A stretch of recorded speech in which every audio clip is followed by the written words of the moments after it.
నమస్కారం. ఘంటారావానికి స్వాగతం. ముందుగా ప్రధానాంశాలు. తమిళనాట బల పరీక్షలో నెగ్గిన విజయ్. టీవీకే ప్రభుత్వానికి 144 మంది మద్దతు.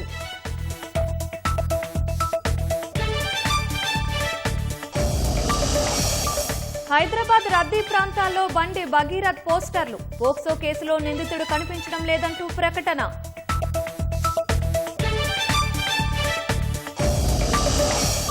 నీట్ ప్రశ్నాపత్రం లీక్పై సుప్రీంకోర్టులో పిటిషన్. వ్యవస్థాగత వైఫల్యాలను సవాలు చేసిన FAI-MA.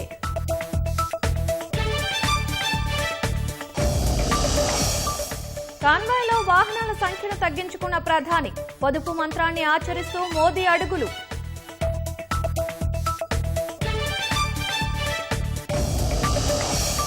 సిబిఐ డైరెక్టర్ నియామకంపై ప్రధాని అధ్యక్షతన కమిటీ భేటీ. అసమ్మతి నోటు అందజేసిన రాహుల్ గాంధీ.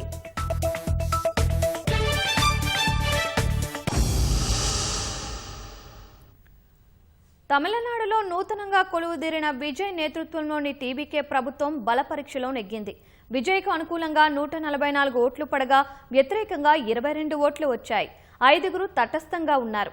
దీంతో విజయ్ ప్రభుత్వం విశ్వాస పరీక్షలో నెగ్గినట్టు స్పీకర్ జేసీడీ ప్రభాకర్ ప్రకటించారు. సభ ప్రారంభం కాగానే వివిధ పార్టీల ఫ్లోర్ లీడర్లు తమ గళాన్ని వినిపించారు. కాంగ్రెస్తో పాటు CPI, CPM, VCK, IUML, DMDK పార్టీలు విజయ్ ప్రభుత్వానికి పూర్తి మద్దతు ప్రకటించాయి. టీవీకే ప్రభుత్వాన్ని డీఎంకేతో పాటు అన్నా డీఎంకే పళనిస్వామి వర్గం వ్యతిరేకించింది. బలపరీక్షకు ముందుగానే విజయ్ తమిళనాడు ప్రజల విశ్వాసాన్ని కోల్పోయారని డీఎంకే నేత ఉదయనిధి స్టాలిన్ ఆరోపించారు. 65% తమిళనాడు ఓటర్లు విజయ్కి వ్యతిరేకంగా ఓటు వేశారని పేర్కొన్నారు.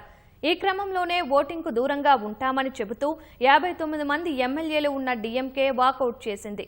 అయితే బీజేపీ మాత్రం ఈ ఓటింగ్లో తటస్థంగా ఉండాలని నిర్ణయించింది. అన్బుమణి రామదాస్ నేతృత్వంలోని పీఎంకే ఓటింగ్కు దూరంగా ఉంటున్నట్లు వెల్లడించింది. మరోవైపు అన్నా డీఎంకే షణ్ముగం వర్గానికి చెందిన 30 మంది ఎమ్మెల్యేలు ప్రభుత్వానికి మద్దతుగా నిలిచారు.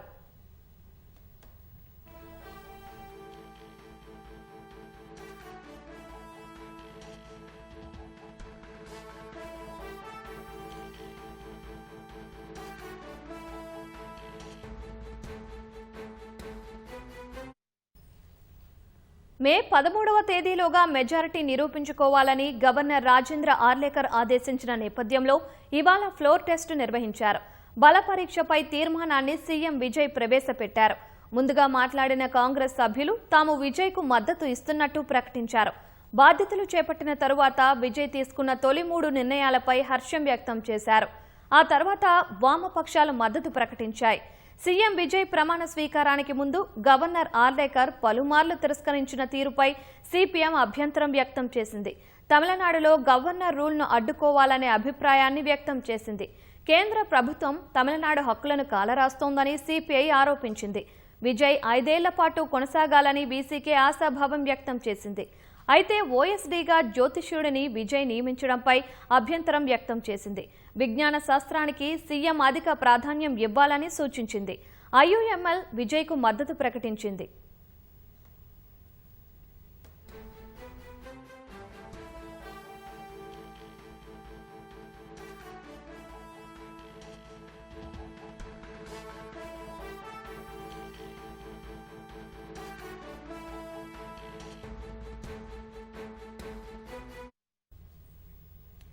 ఏఎంఎంకే బహిష్కృత ఎమ్మెల్యే కామరాజు సైతం విజయ్కు మద్దతు ఇచ్చారు.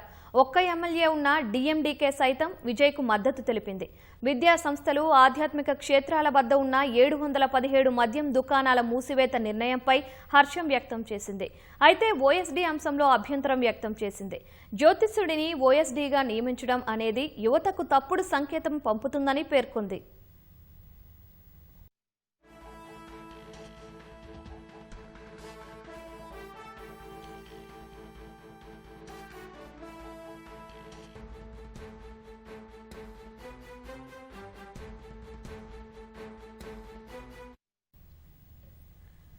చర్చానంతరం టీవీకే ప్రభుత్వానికి మద్దతిచ్చిన అందరికీ విజయ్ కృతజ్ఞతలు తెలిపారు.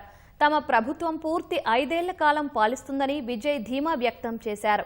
టీవీకే ప్రభుత్వం సంపూర్ణ లౌకిక విధానాన్ని అవలంబిస్తుందని విజయ్ స్పష్టం చేశారు. గత ప్రభుత్వ హామీలను కూడా కొనసాగిస్తామని చెప్పారు. టీవీకే ప్రభుత్వం ఓటు వేయని వారిది కూడా అని విజయ్ పేర్కొన్నారు.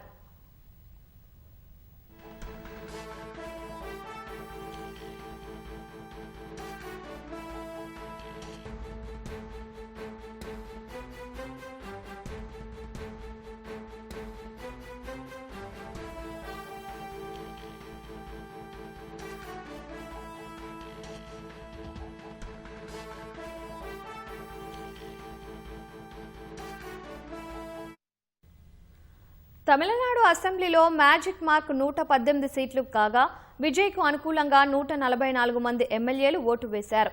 దీంతో బలపరీక్షలో విజయ్ ప్రభుత్వం నెగ్గినట్టు స్పీకర్ ప్రకటించారు.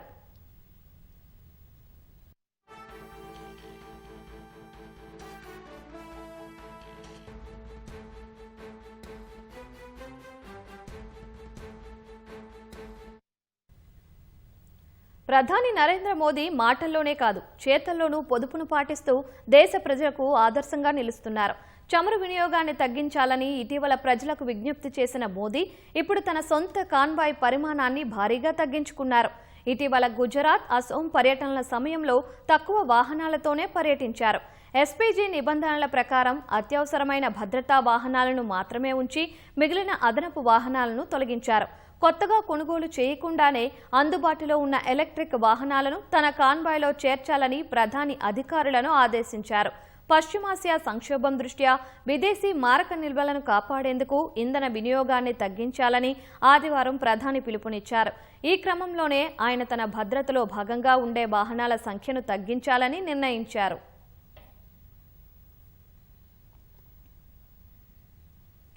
దేశంలోకి బంగారం, వెండి దిగుమతులను నియంత్రించి విదేశీ మారక నిల్వలను కాపాడేందుకు కేంద్ర ప్రభుత్వం కీలక నిర్ణయం తీసుకుంది. ఇవాల్టి నుంచి అమల్లోకి వచ్చేలా బంగారం, వెండిపై దిగుమతి సుంకాన్ని 6% నుంచి 15% పెంచుతూ ఆర్థిక శాఖ నోటిఫికేషన్ విడుదల చేసింది. Social welfare surcharge SWS, agriculture infrastructure and development cess AIDCని పెంచింది. ఈ కారణంగా మొత్తం కస్టమ్స్ డ్యూటీ 15% చేరింది. పశ్చిమాసియాలో కొనసాగుతున్న ఉద్రిక్తతల వల్ల దిగుమతి బిల్లు భారంగా మారింది. స్ట్రెయిట్ ఆఫ్ హర్ముజ్ మూసివేయబడటంతో ముడి చమురు, ఎరువుల దిగుమతులు కష్టతరమయ్యాయి. ఈ నేపథ్యంలో కేంద్రం ఈ నిర్ణయం తీసుకున్నట్టు తెలుస్తోంది. అమెరికన్ డాలర్తో పోలిస్తే రూపాయి విలువ రికార్డు స్థాయిలో $90.63కి పడిపోవడం కూడా ఈ కఠిన నిర్ణయానికి కారణమైనట్టు సమాచారం. ఇటీవల ఓ సభలో మాట్లాడిన ప్రధాని మోదీ విదేశీ మారక నిల్వలను ఆదా చేసేందుకు బంగారం కొనుగోళ్లు, విదేశీ ప్రయాణాలను వాయిదా వేసుకోవాలని ప్రజలకు పిలుపునిచ్చారు. పెట్రోల్, డీజిల్ వినియోగం తగ్గించి ఎలక్ట్రిక్ వాహనాలు, మెట్రో సేవలను వినియోగించుకోవాలని కోరారు. ఈ నేపథ్యంలోనే కేంద్రం ఈ ప్రకటన చేసింది. దేశవ్యాప్తంగా సంచలనం సృష్టించిన నీట్ ప్రశ్నాపత్రం లీకేజీ కేసులో కీలక పరిణామం చోటు చేసుకుంది. మహారాష్ట్రలో శుభం ఖైర్నార్ అనే వ్యక్తిని నాసిక్ క్రైమ్ బ్రాంచ్ పోలీసులు అదుపులోకి తీసుకున్నారు. అనంతరం తదుపరి విచారణ కోసం అతడిని CBIకి అప్పగించారు. దర్యాప్తులో భాగంగా మహారాష్ట్రలోని పలు ప్రాంతాల్లో CBI బృందాలు సోదాలు నిర్వహిస్తున్నాయి. నాసిక్లోని ఓ ప్రింటింగ్ ప్రెస్ నుంచే ప్రశ్నాపత్రం బయటకు వచ్చినట్లు పోలీసులు అనుమానం వ్యక్తం చేస్తున్నారు. అక్కడి నుంచి గురుగ్రామ్కు చెందిన ఒక వైద్యుడికి చేరినట్లు తెలుస్తోంది. ఈ వ్యవహారంపై లోతైన విచారణ జరుగుతోందని పోలీసులు తెలిపారు. ఈ కేసులో ఇప్పటి వరకు రాజస్థాన్ స్పెషల్ ఆపరేషన్ గ్రూప్ 15 మంది అనుమానితులను అరెస్టు చేసింది. మే 3న జరిగిన నీట్ UG పరీక్ష ప్రశ్నాపత్రం రాజస్థాన్లో లీక్ అయినట్లు తేలగా పరీక్షను రద్దు చేస్తున్నట్లు NTA ప్రకటించింది. నీట్ పరీక్షను మళ్లీ నిర్వహించాలని నిర్ణయం తీసుకున్న NTA త్వరలో తేదీ ప్రకటిస్తామని తెలిపింది.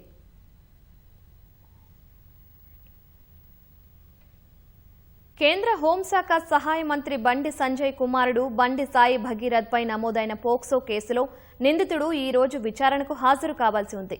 దీనిపై పూర్తి సమాచారం మా ప్రతినిధి నాగార్జున ప్రత్యక్ష ప్రసారం ద్వారా అందిస్తారు.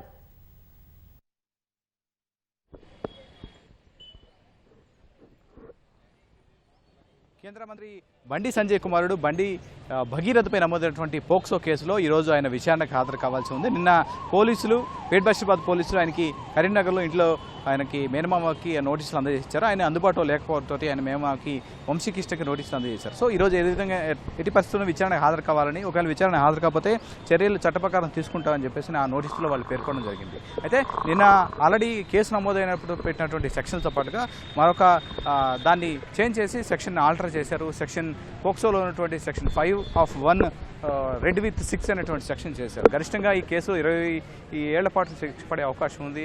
దాంతోపాటుగా తీవ్రతను బట్టి ఉరిశిక్ష కూడా అండ్ జీవితకాల జైలు శిక్ష కూడా పడే అవకాశం ఉంది. సో దీంట్లో ఈ సెక్షన్ ఆల్టర్ చేసిన తర్వాత కేసు తీవ్రత మరింత పెరిగిందని చెప్పాలి. సో ఈ విచారణకు సంబంధించి ఆల్రెడీ ఈరోజు మధ్యాహ్నం 2 గంటలకు విచారణకు హాజరు కావాలని ఆయనకు నోటీసులు ఇచ్చారు. కాకపోతే ఇప్పటివరకు ఆయన అందుబాటులోకి రాలేదు. విచారణకు హాజరవుతారా లేదా అనేది కొంత సందిగ్ధత నెలకొంది.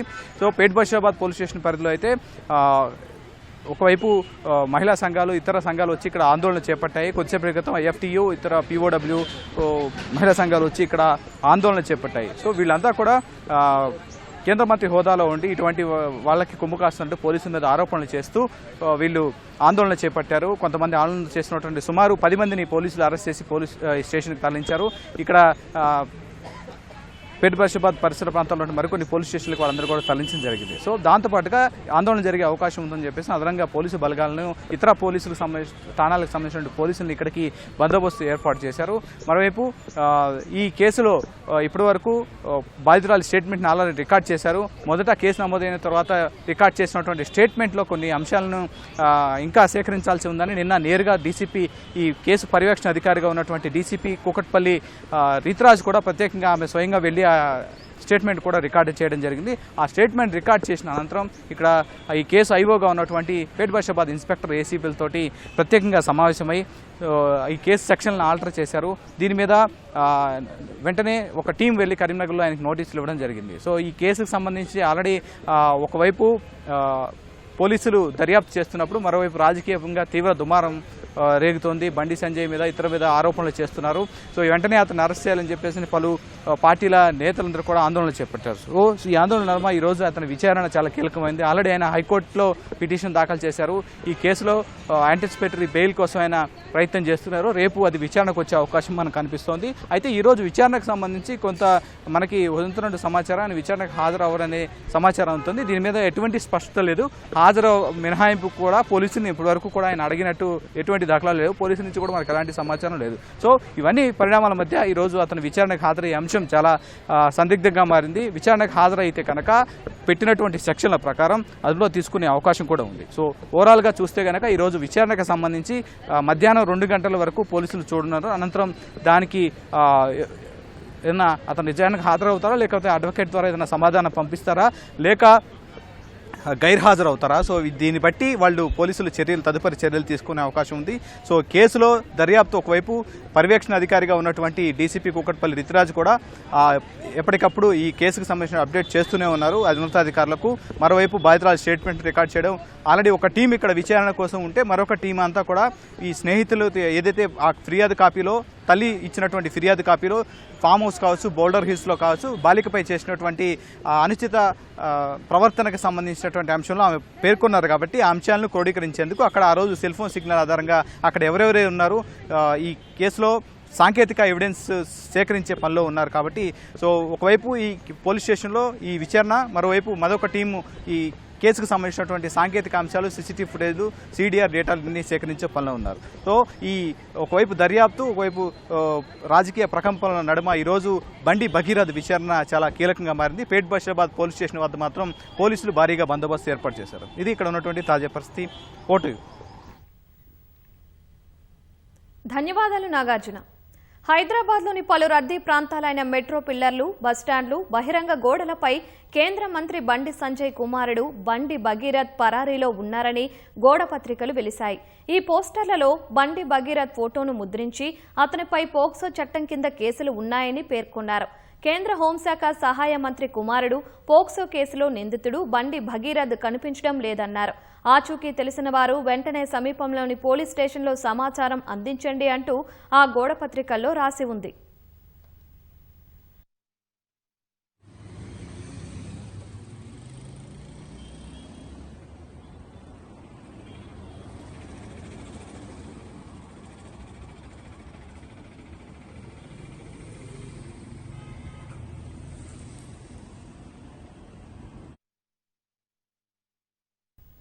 హైదరాబాద్ జవహర్ నగర్లో మరో నేపాలీ గ్యాంగ్ రెచ్చిపోయింది.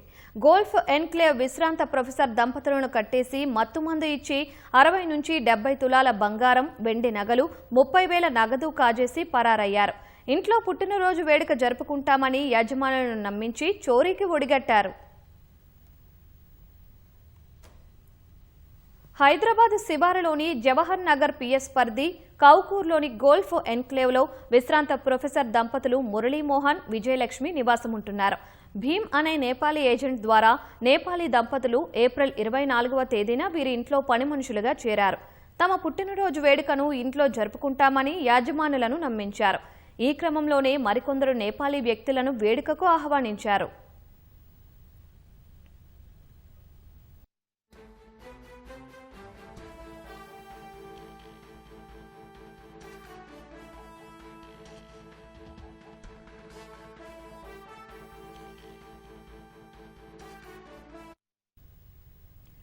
పక్కా ప్రణాళికతో వేడుక అనంతరం వృద్ధ దంపతులను బెడ్రూంలో కాళ్లు చేతులు కట్టేసి మత్తుమందు ఇచ్చి దోపిడీకి పాల్పడ్డారు. చోరీకి సహకరించకపోతే చంపేస్తామంటూ బెదిరించి గొడ్డళ్లతో అల్మరాలు పగలగొట్టి 60 నుంచి 70 తులాల బంగారం, 20 కిలోల వెండి, 30,000 నగదు కాజేసినట్లు బాధితురాలి సోదరుడు తెలిపారు. ఇంట్లో ఉన్న సీసీ కెమెరాలతో పాటు హార్డ్ డిస్కులను సైతం ధ్వంసం చేసి నీటిలో పడేసి ఆటోలో పరారైనట్లు వివరించారు.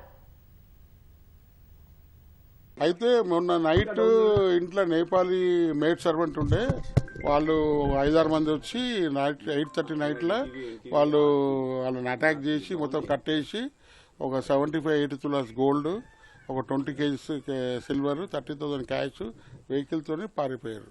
మొత్తం వాళ్ళని కట్టేసి మా బావగారికి మొత్తం మంది ఇచ్చారు. వాళ్ళను ఒక రూమ్లో వేసేసి బయటకి లాక్ చేశారు. ఇక మొత్తం మెయిన్లు సీసీ కెమెరాలు ఉన్నాయన్నీ పీకేసి ఆ డీవీఆర్ అన్ని వాటర్లు వేసేసి మొత్తం ఉన్న ఏం దొరికినాయి అన్ని లూటీ చేసుకొని ఓ 4-5 అవర్స్లో వాళ్ళు పారిపోయారు. వాళ్ళ ఆధార్ కార్డు లేదు. ఒకడైతే నేపాలీ భీమ్ అన్నట్టు ఉన్నాడు ఏజెంట్, వాళ్ళ త్రూ వచ్చారు. అయితే రాత్రి నేను వీళ్ళకు అసలు ఓసలేదు, మా బావకి లిక్విడ్ ఇచ్చారు. రాత్రి అంతా వాళ్ళ కరెంట్ అంతా మెయిన్ ఆఫ్ చేశారు. వాళ్ళు అదే ఒక బెడ్రూమ్లో ఉండే. ఆ బెడ్రూమ్లో వీళ్ళే కట్లు ఉన్నాయి కదా, ఒకళ్ళు చేసుకొని ఊడదీశారు. నిన్న మార్నింగ్ నుంచి పిలుస్తుంటే ఎవరు పలకడం లేదు. లాస్ట్ 3 o'clock ఒక అబ్బాయి రోడ్డు పడుతుంది కాబట్టి అబ్బాయి ఆ సైడ్ వస్తే మా బావగారు పిలిస్తే వాడు వచ్చి చూస్తే అన్ని లాక్ ఉన్నాయని వాడు నాకు ఫోన్ చేస్తే నేను వచ్చాను. వచ్చి 100 నెంబర్ పోలీస్కి ఫోన్ చేసి వాళ్ళందరూ వచ్చి డీసీపీలు, కమిషనర్ వచ్చి అంతుంది వాళ్ళని ట్రాక్ చేస్తున్నారు. ఆల్రెడీ ట్రేస్ అవుట్ అయింది. వాళ్ళ లేడీ ఫింగర్ ఆల్రెడీ ఆమె 3 years కింద మొయినాబాద్ పోలీస్ స్టేషన్ లిమిట్స్లో అదే ఇలాంటిది క్రైమ్ చేస్తే ఆమె జైలు కూడా పోయిందంట. ఆమె ఇక్కడ ఏం చెప్పింది, మమతా అని చెప్పింది, కానీ ఆమె ఒరిజినల్ పేరు మీనా బహదూర్. సో పోలీసు వాళ్ళైతే బాగా కోఆపరేట్ చేస్తారు. బాధితురాలి సోదరుడి ఫిర్యాదుతో పోలీసులు కేసు నమోదు చేసుకుని దర్యాప్తు చేస్తున్నారు. అయితే ఈ ముఠా ఇప్పటికే నేపాల్ చేరుకున్నట్లు మల్కాజ్గిరి డీసీపీ తెలిపారు. తొలుత ఢిల్లీకి, అటు నుంచి నేపాల్ వెళ్లినట్లు గుర్తించినట్లు పేర్కొన్నారు. నిందితులను పట్టుకునేందుకు 6 ప్రత్యేక బృందాలు ఏర్పాటు చేసినట్లు డీసీపీ వివరించారు.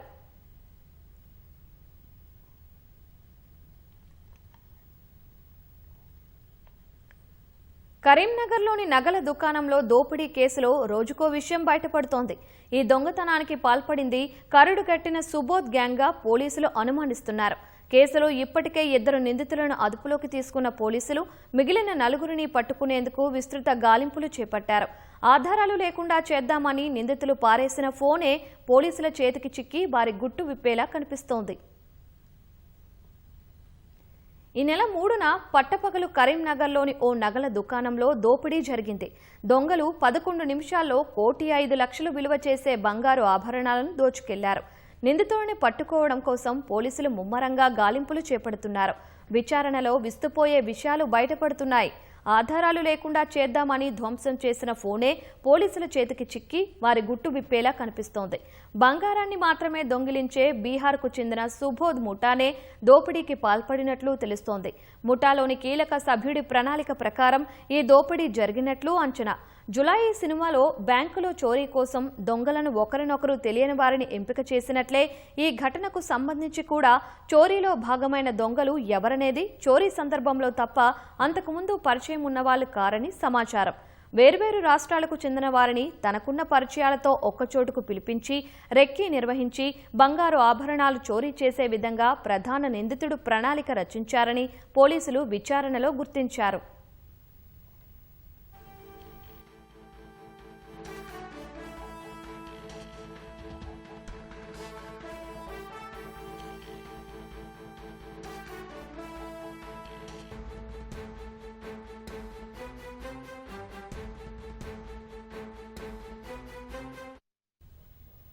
ప్రధాన నిందితుడు బీహార్కు చెందినవాడు కాగా పశ్చిమ బెంగాల్, మహారాష్ట్ర, జార్ఖండ్, బీహార్ రాష్ట్రాలకు చెందిన వారిని సభ్యులుగా ఎంచుకున్నట్లు సమాచారం. వీరంతా 1000 రూపాయల కోసం హత్యలు చేసేందుకు కూడా తెగించేవారని తెలుస్తోంది. రెక్కీ నిర్వహించే సమయంలోనే వీరంతా కలిసినట్లు గుర్తించారు. కొందరిని రైలు మార్గంలో, ఇంకొందరిని బస్సు మార్గంలో ఒకచోట కలుసుకునేలా ప్రధాన సూత్రధారి సూచనలిచ్చినట్లు తెలిసింది. దొరికిన దొంగలు తమకు మిగతా సభ్యులెవరో తెలియదని, వారి ఫోన్ నెంబర్లు కూడా లేవని చెబుతున్నారని సమాచారం. ప్రధాన సూత్రధారి సెల్ ఫోన్ నంబరు మాత్రమే వీరి వద్ద ఉందని, చోరీలో భాగమైనందుకు వారితో కొంత మొత్తం ఇస్తానని బేరం కుదుర్చుకున్నట్లు తెలుస్తోంది.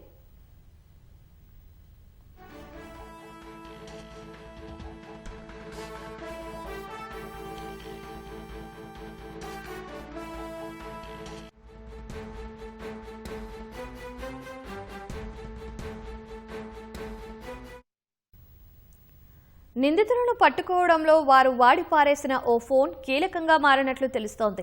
ఈ నెల 3న దొంగలు దోపిడీ చేసి ద్విచక్ర వాహనాలపై పారిపోయారు. పరారయ్యే క్రమంలో బుగ్గారం మండలం మద్దనూరు గ్రామ సమీపంలో దోపిడీ దొంగలు బైక్పై వెళ్తూ వారి వద్ద ఉన్న సెల్ ఫోన్ను బలంగా నేలకేసి కొట్టి వెళ్లిపోయారు. ఆ ఫోన్ చిన్నారుల చేతికి చిక్కింది. అది పెద్దలకు ఇవ్వగా అప్పటికే దోపిడీపై తీవ్ర చర్చ జరగడంతో దొరికిన ఫోన్ను వారు ఈ నెల 7వ తేదీన పోలీసులకు అప్పగించారని సమాచారం. చరవాణి ధ్వంసమైనా అది పనిచేస్తూ ఉండడంతో అందులోని సమాచారం ఆధారంగా దుండగులను పట్టుకునేందుకు పోలీసులు ప్రయత్నిస్తున్నట్లు తెలుస్తోంది. ఏ ఫోన్ వారి చిట్టాను విప్పొద్దని నిందితులు భావించారో అదే ఫోన్ వారి గుట్టును బయటపెట్టేలా కనిపిస్తోంది.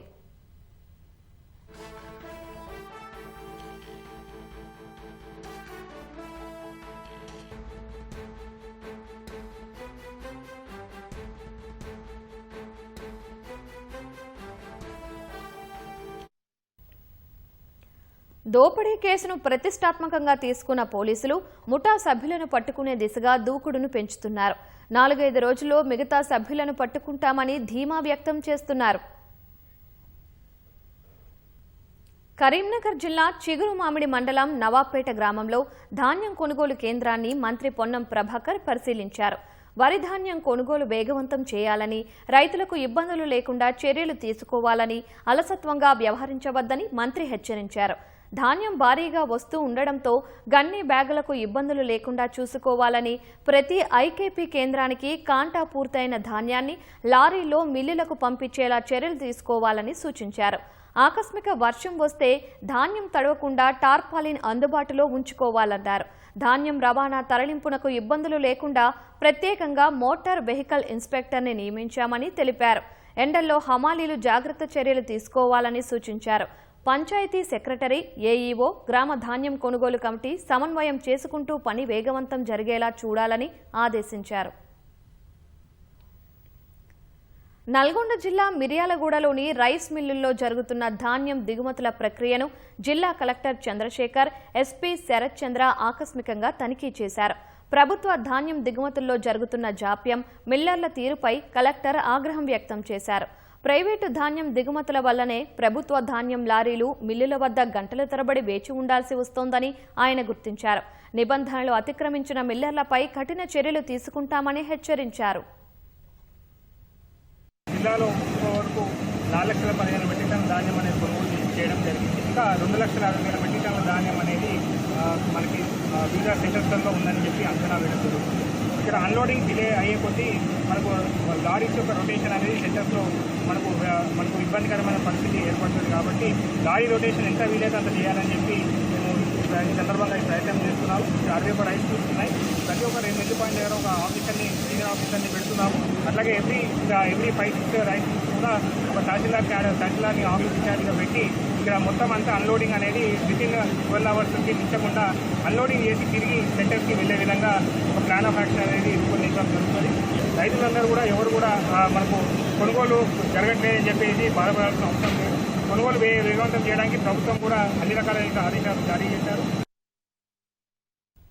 రాష్ట్రంపై సూర్యుడు మరోసారి అధిక ఉష్ణోగ్రతలతో విరుచుకుపడుతున్నాడు. రాగల 5 రోజుల పాటు ఎండలు మరింత ఎక్కువగా ఉంటాయని హైదరాబాద్ వాతావరణ కేంద్రం తెలిపింది. మొన్నటి వరకు 3 నుంచి 4 డిగ్రీలు తగ్గిన ఉష్ణోగ్రతలు క్రమంగా పెరగడంతో ఉత్తర తెలంగాణలోని పలు జిల్లాలకు ఆరెంజ్ అలర్ట్లను ప్రకటించింది. వారం రోజుల పాటు ఎండల తీవ్రత పెరిగే అవకాశం ఉంటుందని, ప్రజలు మరింత జాగ్రత్తగా ఉండాలని సూచించింది. ఈ సూర్యుని ప్రతాపంతో ప్రజలు ఎలాంటి జాగ్రత్తలు తీసుకోవాలి అనే అంశాలపై మా ప్రతినిధి సూరిబాబు మరింత సమాచారం హైదరాబాద్ నుంచి అందిస్తారు. రాష్ట్రంలో ఎండల తీవ్రత రోజు రోజుకు పెరుగుతూ ఉంది. అయితే ఇటు ఉత్తర తెలంగాణలో జిల్లాల్లో కావచ్చు, దక్షిణ తెలంగాణలోని జిల్లాలో కావచ్చు ఆ ప్రభావం ఎక్కువగా ఉంది. దాదాపుగా 41 నుంచి 45 డిగ్రీల ఉష్ణోగ్రతలు నమోదు కావడంతో అక్కడ ప్రజలు తీవ్ర ఇబ్బందులు పడుతున్నారు. మరోవైపు అప్పుడప్పుడు కూడా వాతావరణాలు మార్పులు చెందుతున్నాయి. ఇటు ద్రోణి ప్రభావం కావచ్చు, ఉపరితల ఆవర్తన ప్రభావంతో అక్కడక్కడ కూడా వర్షాలు పడుతున్నాయి.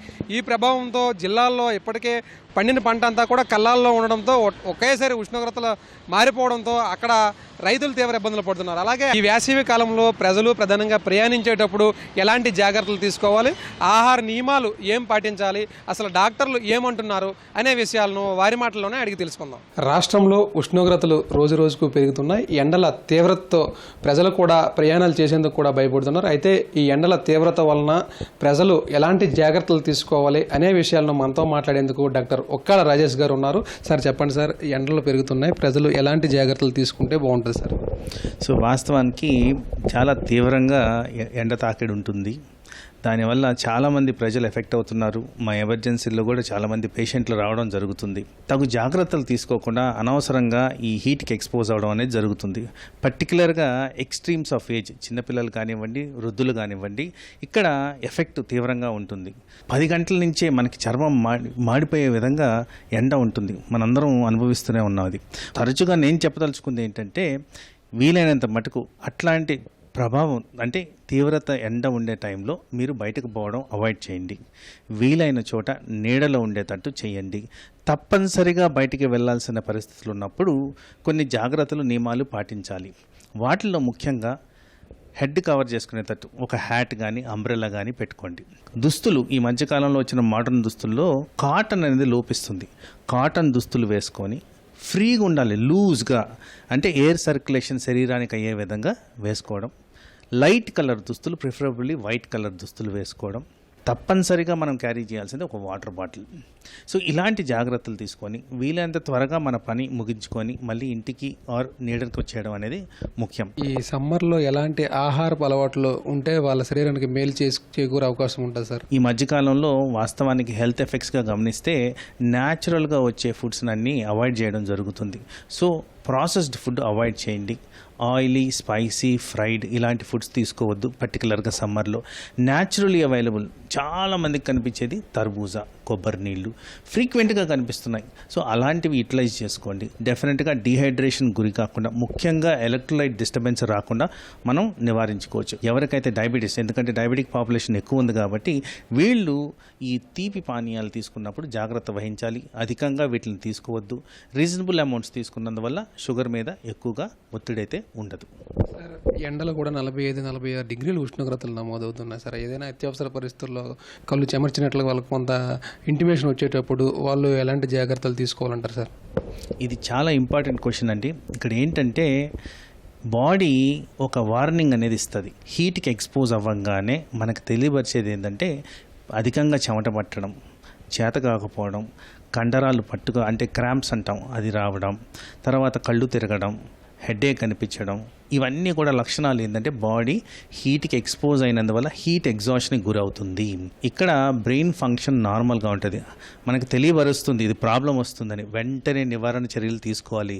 వెంటనే ఆ హీట్ని అవాయిడ్ చేయాలి. వెంటనే బాడీని కూల్ చేసుకోవాలి. అది చేయని పక్షంలో మనకి హీట్ స్ట్రోక్ వచ్చేదానికి ఛాన్స్ ఉంది. హీట్ స్ట్రోక్ అనేది చాలా సీరియస్ ప్రాబ్లం. ఐసీయూ, ఎమర్జెన్సీ అడ్మిషన్లు ఇలాంటివి జరిగేదానికి ఆస్కారం ఉంది. కాబట్టి సింపుల్ టాస్క్, బాడీ ఏం చెప్తుందో వినండి, సింపుల్గా నీళ్లు తాగితే ఇది సెట్ అయిపోద్ది, నీడనుంటే సెట్ అయిపోద్ది. ఇది మనం గమనించుకోవడం చాలా ముఖ్యం. థ్యాంక్ యూ సార్, చాలా విలువైన సమాచారాన్ని అందజేశారు. ఇది డాక్టర్ ఒక్కాల రాజేష్ గారు చెబుతున్నది. అయితే ఈ సమ్మర్లో 10 గంటలకే ఎండ తీవ్రత ఎక్కువగా ఉండడంతో వదులుగా ఉన్న దుస్తులను వేయాలని కూడా చెబుతున్నారు. ఫాస్ట్ ఫుడ్కి అవాయిడ్ చేయాలని వెల్లడిస్తున్నారు. వీడియో జర్నలిస్ట్ రమేష్తో సూరిబాబు, ఈటీవీ న్యూస్, హైదరాబాద్. 9 ఏళ్ల వయసులో అందరూ ఆటపాటలతో గడపాలని అనుకుంటారు. కానీ ఆ బాలుడి ఆలోచనలు మాత్రం ఆకాశమంత ఎత్తులు కలలు కంటున్నాయి. పట్టు వదలని విక్రమార్కుడిలా ఎత్తైన పర్వత శిఖరాలను అధిరోహిస్తున్నాడు. ఆఫ్రికాలోని కిలిమంజారో నుంచి ఆస్ట్రేలియాలోని కోసియాస్కో వరకు అసాధారణ విజయాలను ఖాతాలో వేసుకున్నాడు. ఒకవైపు పర్వతారోహణ చేస్తూనే మరోవైపు ఫిట్ ఇండియా, డ్రగ్స్ రహిత సమాజం కోసం ప్రచారం చేస్తున్నాడు. చిన్న వయసులోనే జాటోత్ విహాన్రామ్ సాహసయాత్రపై ప్రత్యేక కథనం.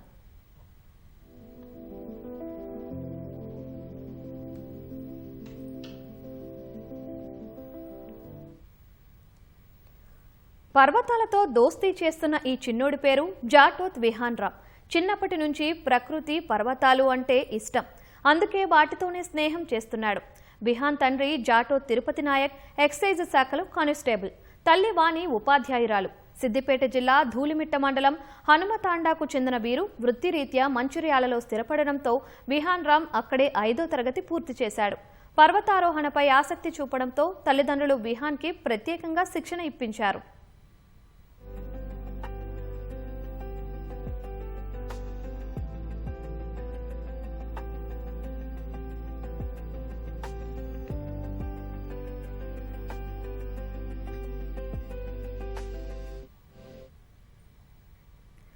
రెండు 2024 అక్టోబర్లో హిమాచల్ ప్రదేశ్లోని 4250 అడుగుల ఎత్తుండే మౌంట్ పతాల్సు, 2025 జనవరిలో ఆఫ్రికాలో ఎత్తైన కిలిమంజారో పర్వతం, ఇటీవలే ఆస్ట్రేలియాలో కోసియాస్కో శిఖరం, ఇలా ఎత్తైన పర్వతాలు అధిరోహిస్తూనే విహాన్ అందరి మన్ననలు పొందుతున్నాడు.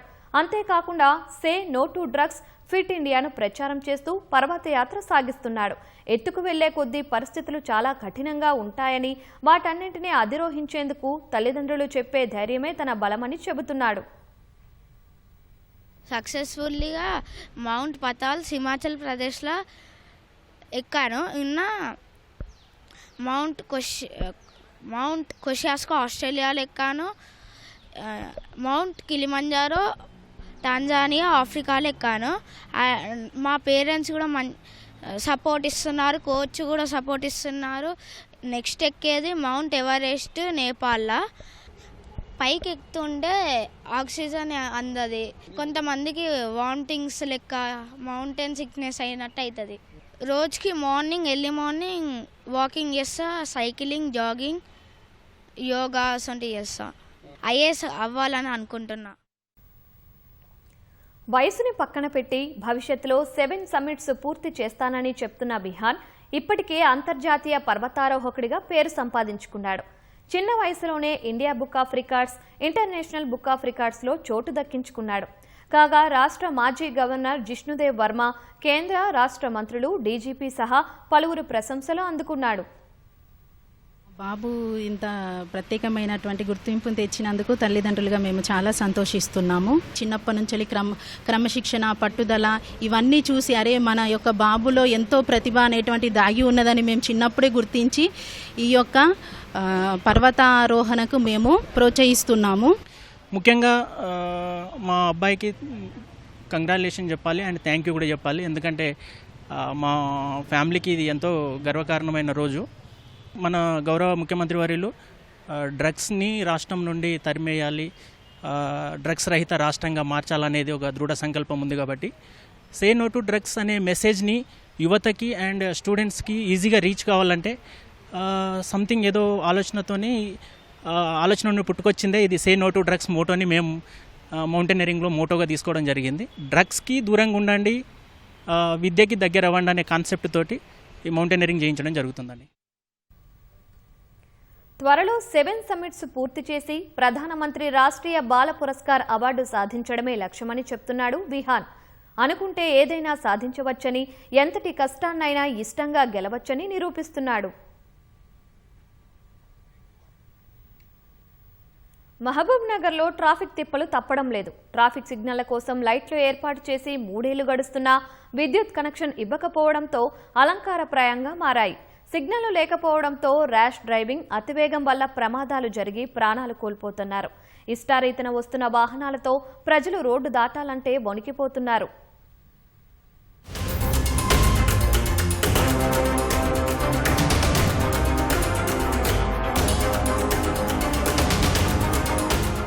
నిరుపయోగంగా నిలువెత్తు స్తంభాలు, ప్రజలకు తప్పని ట్రాఫిక్ తిప్పలు. ఇది మహబూబ్ నగర్లో పరిస్థితి. మున్సిపాలిటీ నుంచి కార్పొరేషన్గా మౌలిక వసతులు మెరుగుపడలేదు. మహబూబ్ నగర్ మధ్యలో నుంచి వెళుతున్న కోదాడ, రాయచూరు జాతీయ రహదారిపై అనేక కూడళ్లు ఉన్నాయి.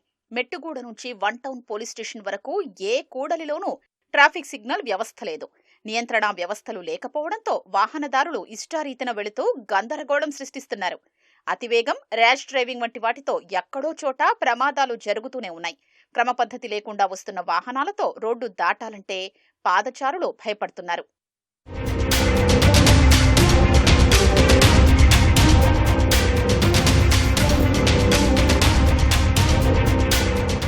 గత ప్రభుత్వ హయాంలో ట్రాఫిక్ సిగ్నల్స్ ఏర్పాటు చేసినప్పటికీ వాటికి విద్యుత్ కనెక్షన్ ఇవ్వలేదు. 3 ఏళ్లవుతున్నా ఇప్పటి వరకు కనెక్షన్లు ఇవ్వకపోవడంతో అవస్థలు తప్పట్లేదు. 1 టౌన్ పోలీస్ స్టేషన్ ముందు ఇటీవల జరిగిన ప్రమాదంలో ఓ యువకుడు అక్కడికక్కడే మృతి చెందగా మరో వ్యక్తి తీవ్రంగా గాయాల పాలయ్యారు. ట్రాఫిక్ సిగ్నల్ దగ్గర వచ్చేసి సిగ్నల్స్ పనిచేస్తే మనకు ప్రమాదాలు జరగకుండా ఉంటాయి. ఎందుకంటే రోడ్డు ప్రమాదాలు ఏటేటా ఎన్ని జరుగుతున్నాయో చూస్తున్నాం, రాష్ట్రంలో కానీ దేశంలో కానీ. దానివల్ల ఎన్నో కుటుంబాలు ఆ ప్రాణం మీద ఆధారపడి ఉంటాయి. వాళ్ళు రోడ్డును పడకుండా ఉండాలంటే మనం తగిన ట్రాఫిక్ జాగ్రత్తలు పాటించాలి. ప్రతి సిగ్నల్ దగ్గర వీలైనంత వరకు జీబ్రా క్రాసింగ్ కూడా ప్రొవైడ్ చేస్తే పబ్లిక్ కూడా ఎంతో మేలు జరుగుతుంది. సిగ్నల్స్ లేకపోవడం వల్ల ఇష్టం వచ్చినట్లు యూటర్న్ చేసుకుంటున్నారు, యాక్సిడెంట్లు అవుతున్నాయి. మరి దీని మీద కూడా ప్రభుత్వం కఠినంగా చర్య తీసుకోవాలి. యూత్లో ప్రతి ఒక్కరిని చెకప్ చేయాలి. లైసెన్స్ ఉందా లేదా వాళ్ళ దగ్గర, ప్లస్ బండి పేపర్స్ ఉన్నాయా లేవా, వాళ్ళు కరెక్ట్ 18 ఇయర్స్ అయిపోయి దాటిన వాళ్ళు ఉన్నారా లేరా, ట్రాఫిక్ వాళ్ళు దాన్ని గమనించగలరని నా యొక్క మనవి. ప్రతి సిగ్నల్ దగ్గర సిగ్నల్స్ లైట్లు లేకపోవడం వల్ల ట్రాఫిక్ జామ్ అవుతుంది. ఎవరంతకు వాళ్ళు వచ్చి ట్రాఫిక్ ఇబ్బందిగా అవుతుంది. దీనివల్ల యాక్సిడెంట్లు కూడా జరుగుతున్నాయి. బట్టి మహబూబ్ నగర్లో అతి త్వరలోనే ఈ ట్రాఫిక్ సిగ్నల్స్ లైట్స్ వెలగాలని, ప్రతి ఒక్క జీవితంలో వెలుగులు నింపాలని మరీ కోరుతున్నాము. ఇప్పటికైనా సిగ్నల్ని పునరుద్ధరించి పూర్తి స్థాయిలో ప్రజానికానికి అందరికీ అందుబాటులోకి తెస్తే చాలా మటుకు రోడ్డు ప్రమాదాలు నివారించవచ్చు. వెంటనే యుద్ధ ప్రాతిపదికనగా ఇటువంటి సిగ్నళ్లను ప్రతి ఒక్క కూడల్లో పునరుద్ధరించాలని జిల్లా ట్రాఫిక్ అధికారులని మరియు జిల్లా పోలీస్ అధికారులని నేను విజ్ఞప్తి చేస్తూ ఉన్నాను. ట్రాఫిక్ సిగ్నల్ సమస్యను పరిష్కరించి ఇబ్బందులు తప్పించాలని మహబూబ్ నగర్ ప్రజలు కోరుతున్నారు. సాధారణంగా జైలు అనగానే భయంకరమైన వాతావరణం గుర్తొస్తుంది. జైలుకెళ్లారు అంటే వారి కఠినమైన శిక్షలు మన మదిలో మెదులుతాయి. కానీ అలాంటి భయాలేమీ లేకుండా చంచల్గూడ కేంద్ర కారాగారం ఒక అనుభవ పాఠశాలగా నిలుస్తోంది. నిజాం కాలం నాటి చారిత్రక కట్టడం నేడు ఖైదీల నిలయమే కాదు, పర్యాటకులకు సరికొత్త అనుభూతిని పంచే మ్యూజియంగా రూపాంతరం చెందింది. సాధారణంగా జైలు అంటే భయం, నేరస్తులు ఉండే ప్రదేశం అని అపోహ ఉంటుంది. కానీ సామాన్యులు కూడా ఒక రోజు జీవితం అంటే నేరస్తుల జీవితం ఏ విధంగా ఉండబోతుందో సామాన్యులు కూడా చూసేందుకు కూడా తెలంగాణ జైలు శాఖ అధికారులు ఒక నూతనమైన కార్యక్రమం చెప్పడం జరిగింది. ఫీల్ ద జైల్ అనే ఒక కార్యక్రమాన్ని హైదరాబాద్లోని చంచల్గూడ జైల్లో ప్రారంభించడం జరిగింది. అసలు దా జైల్లో ఎలాంటి వసతులు ఉన్నాయి, తర్వాత ఒకరోజు జీవితాన్ని గడపడానికి ఎలా ఏర్పాట్లు చేశారనేది కూడా ఈ స్టోరీలో చూద్దాం. 1796లో నిజాం పరిపాలనా కాలంలో సంగారెడ్డి జైలును నిర్మించారు. దాదాపు 2 శతాబ్దాల పాటు ఖైదీల నిలయంగా ఉన్న సంగారెడ్డి జైల్లోని ఖైదీలను 2012లో కొత్త భవనానికి తరలించారు. అనంతరం దీన్ని మ్యూజియంగా మార్చి 2016లో ఫీల్ ది జైల్ అనే పథకాన్ని ప్రారంభించారు. పాత జైలులోని చారిత్రక వస్తువులను ప్రదర్శిస్తూనే పర్యాటకులు నేరుగా జైలు అనుభవాన్ని పొందేలా తీర్చిదిద్దారు. కానీ పాత భవనం కావడంతో అక్కడున్న వస్తువులను హైదరాబాద్ తరలించి ప్రస్తుతం చెంచల్గూడ జైలులో నూతన ఏర్పాటు చేసిన మ్యూజియం ఫీల్ ది జైల్ను గవర్నర్ శివప్రతాప్ శుక్లా చేతుల మీదుగా ప్రారంభించారు.